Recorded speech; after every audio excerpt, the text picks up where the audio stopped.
It's wonderful to be here. And as you can hear by my accent, I'm from a very cool neighborhood in Liverpool. I'm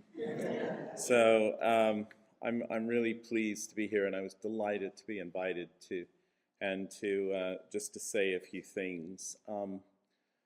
I think the best way in such conference as this is for us to share stories, and my hope is that over these next couple of days that stories will be shared.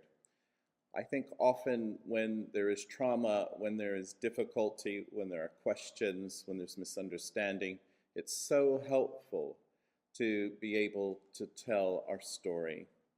It isn't that we are always understood, it's not always that it's received peaceably, but there is something in the telling, in the pouring out. And I thought one of the ways I could kick things off is by a little bit of pouring out, and to share with you a little bit of my journey and why I find myself in this position that I never dreamt of just a few years ago, and found myself completely surprised when I was elected by General Assembly to be moderator of the United Reformed Church. So I have to confess straight up that I'm an old warrior for the LGBTQIA community because I am part of that community. And most of my life has been central stage in this rainbow community, even as I came to Liverpool 15 years ago. My ministry throughout my vocational life and adult life has always been in the deep south of the U.S., in Memphis and in Atlanta. And I grew up in a place which I think might warm your heart a little bit. I'll give you a clue. I have 2 ruby red slippers in my bag. And all I have to do is click them 3 times and it'll take me home. And so I am truly a Dorothy, for those of you who are following this line of reasoning. I grew up in Kansas. So it's interesting the kind of things that you run into in church, isn't it? A place that we all hope is a place of acceptance, a place of hope, even as we gather in a place these few days that is sponsored and moneyed and attended to by the church and churches. So we find ourselves once again sort of in an architectural embrace of that institution. And of course, for you and for me, it brings all sorts of feelings. And it also brings up the kind of odd ways in which people peg each other. So when I was attending another church event in another denomination, a person walked up to me and said, "Couldn't the URC not find any British people to do the job of moderator of assembly?" And I was stunned that he didn't say, couldn't they find anyone who was white and heterosexual in the URC to do the job? However, I didn't say that. I was thinking that. To which I replied, "Whatever gave you that idea? I'm from Liverpool. Can't you tell by my accent?"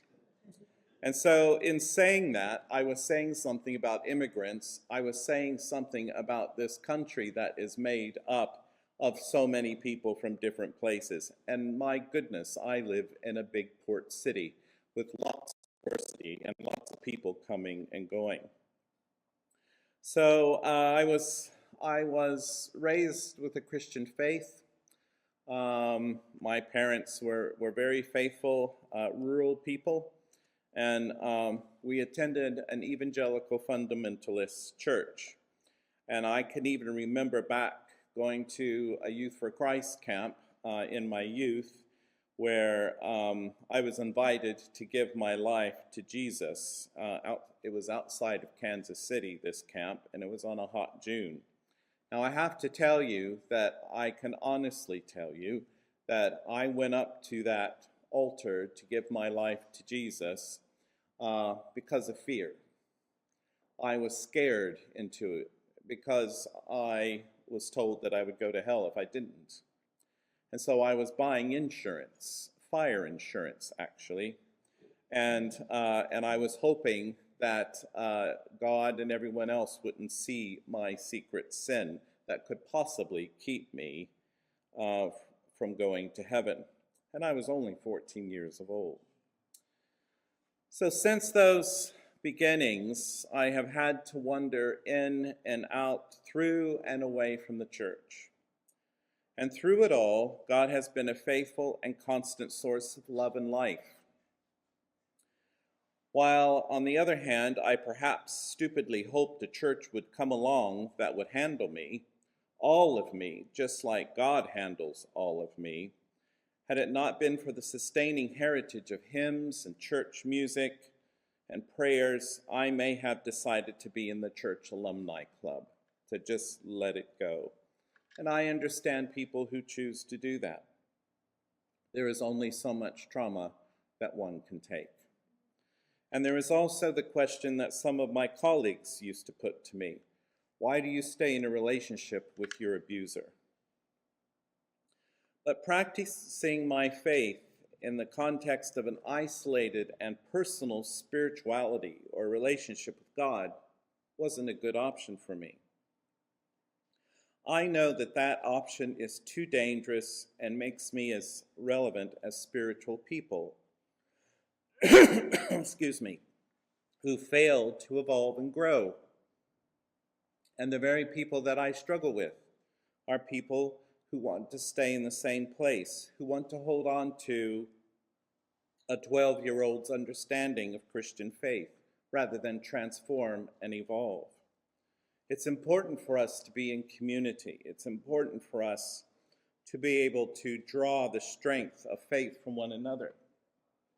So my journey took me to many places, and I can honestly tell you that I'm a church vagabond.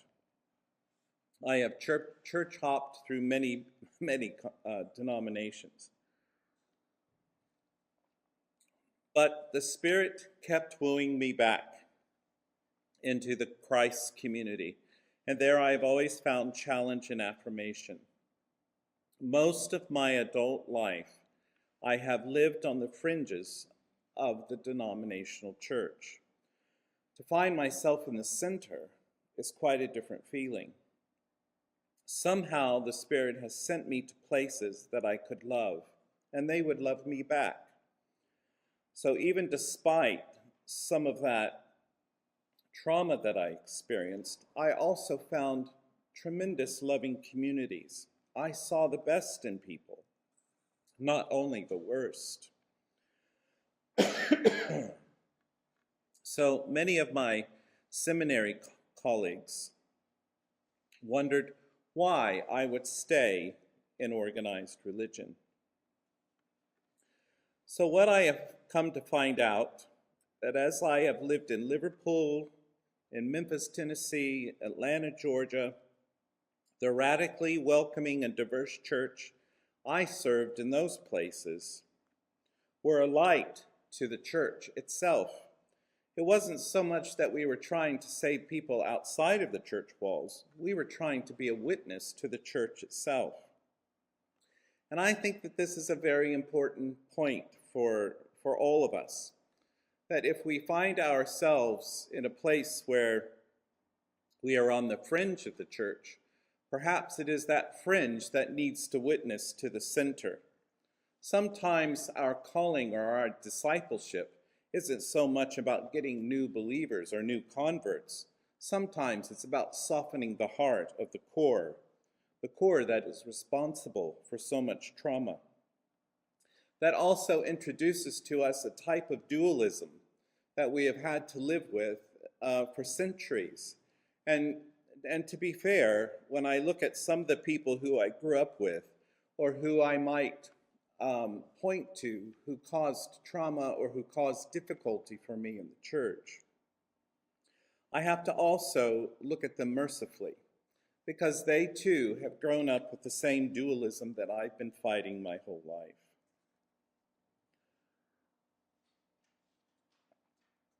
And you might ask, what is that dualism?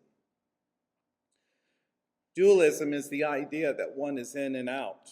One is saved or unsaved. One is black or white, male or female. And dualism is the very thing that we must fight in our Christian and religious places. So one of the things I found coming to Liverpool is that in Memphis, that community was a very strong community. And it was about 250 or so people. I've got some pollen or something in my throat. But anyway, there was a group of people there who were, some were black, some were white, some were straight, some were gay, and we had probably about 10-15% of the congregation that was trans, non-binary. And back then in the 90s, we didn't really know the term non-binary, but we just accepted people the way that they were. And then we had a few people who were intersex. And that congregation, its strength came from its tremendous diversity. And the issues that we faced in that time in Memphis was not so much the trouble of religious leaders, because we were an independent, non-denominational church. So we felt that we had to be an exiled community. And being that exiled community, we soon realized that our ministry wasn't to people who were in the gay bars drunk, or to the people who were doing drugs, even though that was our concern, and to people who were lost because of their sexuality or their identity, but rather our greatest ministry was to the wider church itself. And so we were trying to teach a gospel that was open, that was welcoming, that we were known more by who we included rather than those we excluded.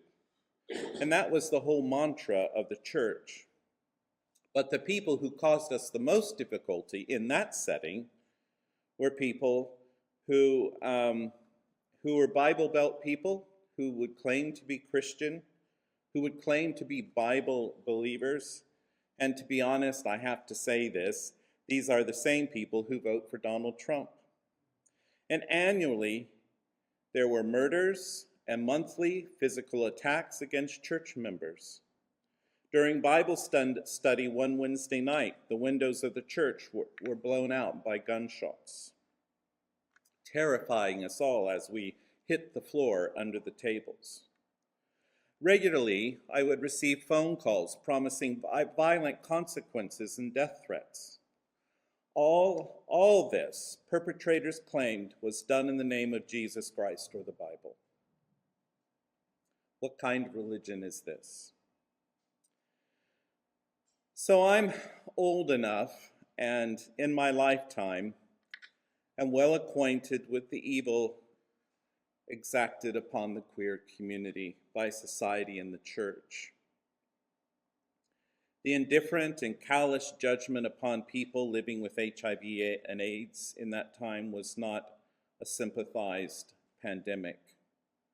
And to this day, stigma around sexually transmitted diseases among sexually active people, and particularly queer people, has yet to achieve the sympathy and empathy it deserves, even amongst the queer community, I have to say. Sexuality is what we are created to live into and be into. The church has been amongst the worst of offenders when it comes to dealing with the human body of God, known to Christians as Jesus. We don't want to deal with Jesus's body and what perhaps he did, and to our bodies as well. It seems that it's a big void as we look at Christian theology.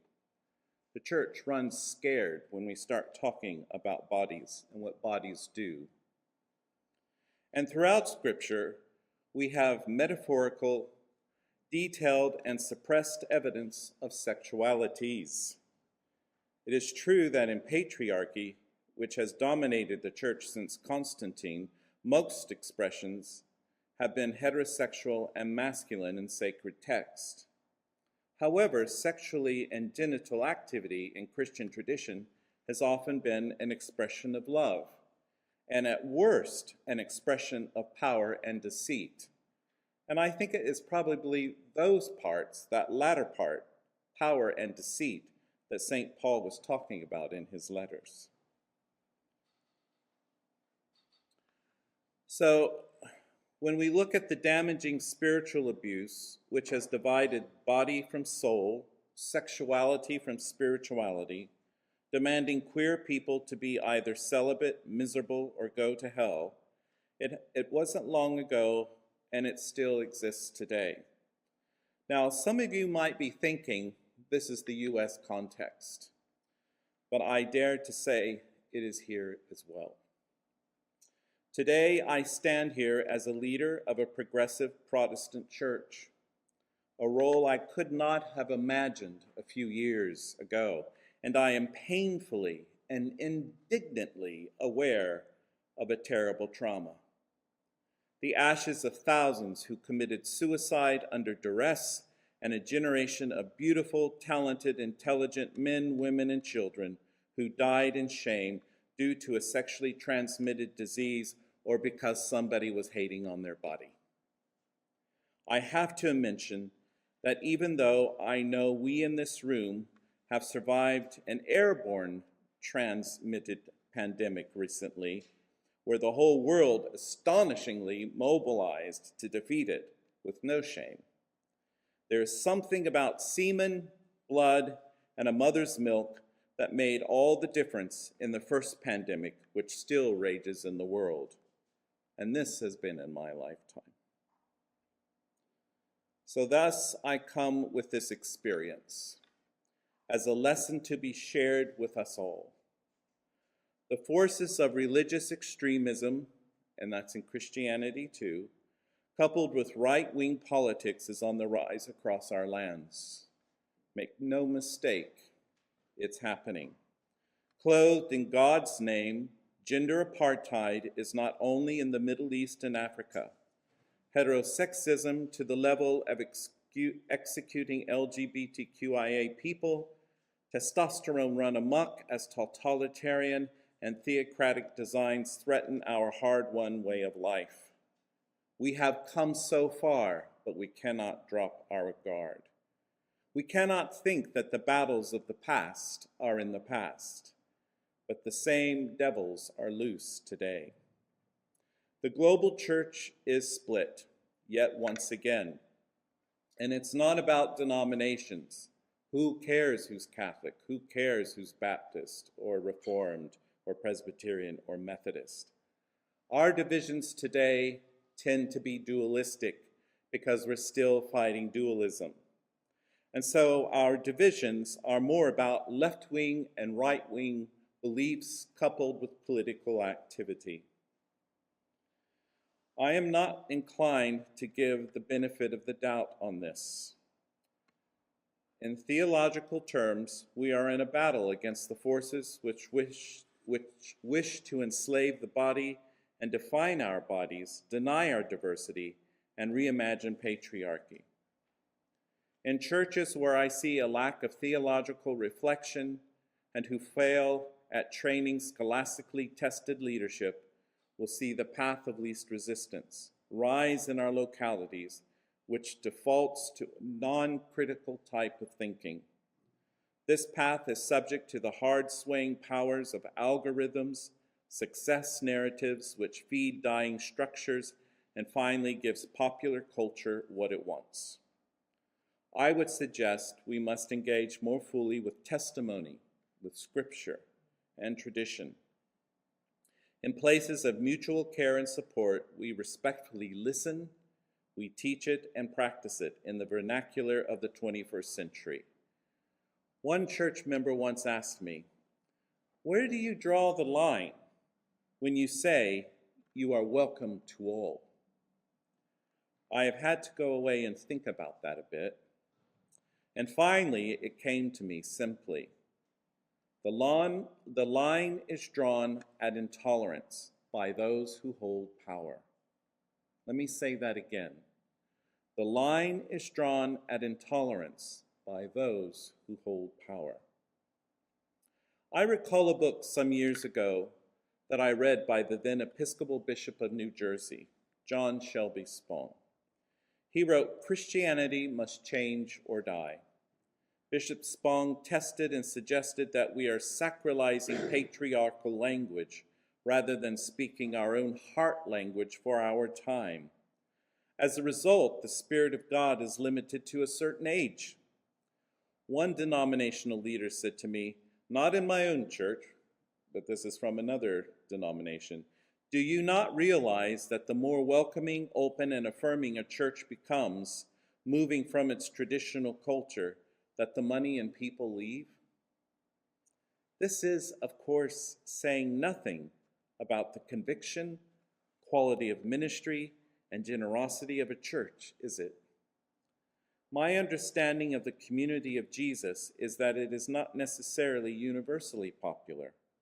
It is, however, transforming, countercultural, and hospitable where love is the rule.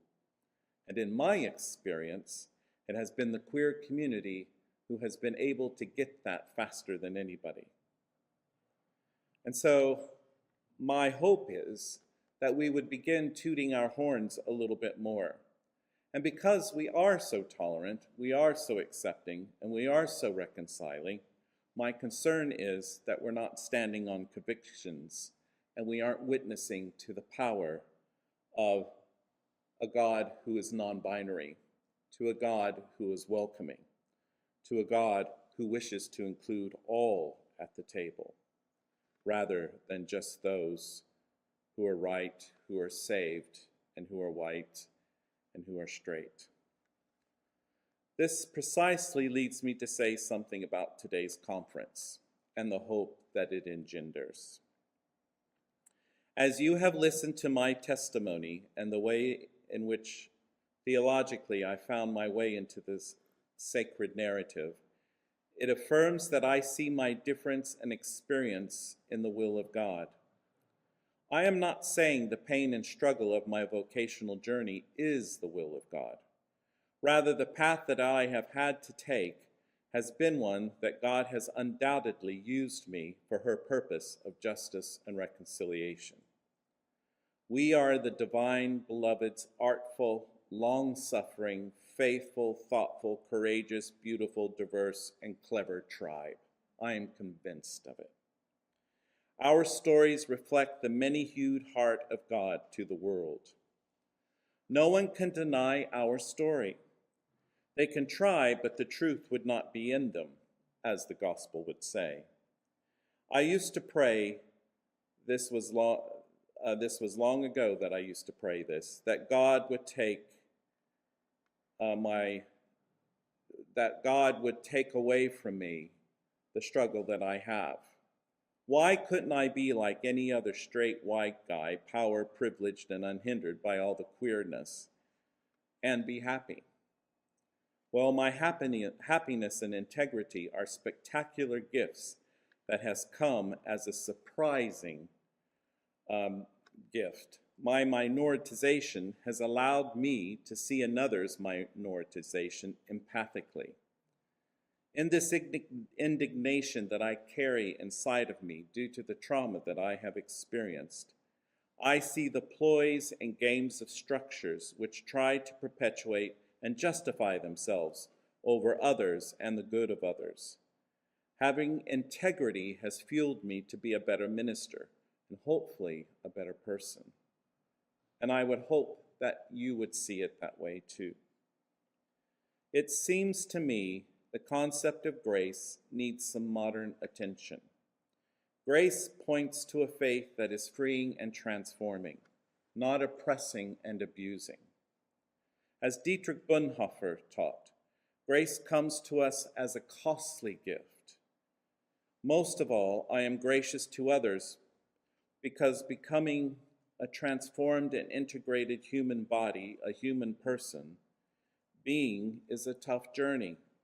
And it is through those few people that I've been able to carry on. If God be the ground of our being, then my being and your being are held in the identity of God. I did leave a number of churches. I did leave, and I did have to leave my abuser. But I did not leave the church. I have found a community to be with, and the URC has surprisingly been that community, as it continues to struggle with who is sitting at the table. My hope for you in this year's National Transgender, Intersex, Non-Binary Theology Conference is that you find a moment to give thanks for your bodies, that you give thanks for that which you embody, that you would see yourself in the smiling embrace and image of the divine beloved, that you would discover your experiences will bring wisdom and occasions for healing, which will empower you to do and be fully. After all, Jesus, in Jesus' wisdom, said that we are to live our lives fully. And I understand that to be integrated. I understand that to be whole. But my goodness, that journey is not an easy journey. We have to leave our Sunday school beliefs somewhere else, and we have to step off into the wilderness of faith, trusting in grace. So let us rejoice in the love that is around us in this community. Let us find friends in each other, and let us find succor for the journey ahead. And may we find God's transforming grace surprising us. Welcome.